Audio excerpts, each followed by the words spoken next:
இனி வீட்லயே பானிபூரி செய்யலாம் எல்லாரும். ஆச்சி பானிபூரி கிட்.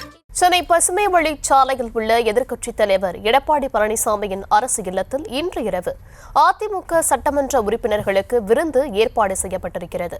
விவரங்களை தர இருக்கிறார் செய்தியாளர் லதா. லதா, இந்த விருதில் எத்தனை பேர் பங்கேற்க இருக்காங்க? விவரங்களை வழங்கலாம். வணக்கம்.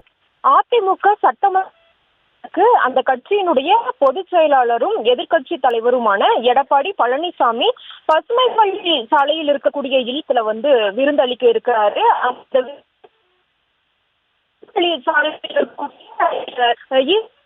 இல்லத்தை நோக்கி அதிமுக உறுப்பினர்களும் அதே போல ஒரு சில முக்கிய நிர்வாகிகளும் இல்லத்தை நோக்கி வருகை இருக்கிறாங்க. 6 மணி முதல் நம்மால பார்க்க முடியுது. தற்பொழுது வரை 50க்கும் மேற்பட்ட எம்எல்ஏக்கள் வருகை தந்திருக்கிறாங்க. அதே போல பார்த்தோம் அப்படின்னா அதிமுக பொறுத்த வரைக்கும் மொத்தம் 62, அதாவது எடப்பாடி பக்கம் அவரினுடைய அணியில் இருக்கக்கூடிய எம்எல்ஏக்கள் அப்படின்னு பார்த்தா 62 பேர். அந்த வகையில தற்போது வரை 50க்கும் மேற்பட்டோர் எனவே வருகை தந்து விட்டார்கள். இன்னும் சற்று நேரத்தில் இந்த விருந்தானது தொடங்க இருக்கிறது.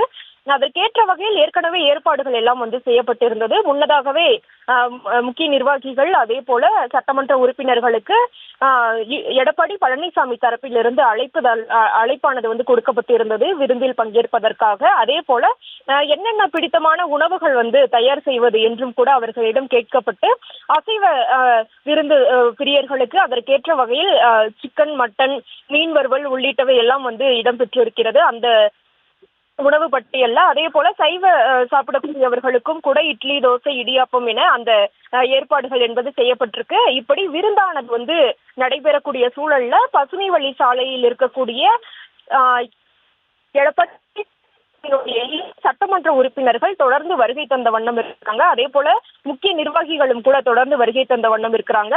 முன்னாள் அமைச்சர்கள் வளர்மதி, அதே போல காமராஜர்,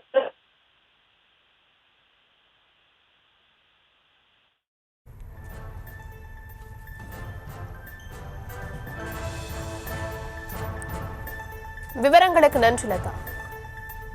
இனி வீட்லயே பானிபூரி செய்யலாம் எல்லாரும். ஆச்சி பானிபூரி கிட்.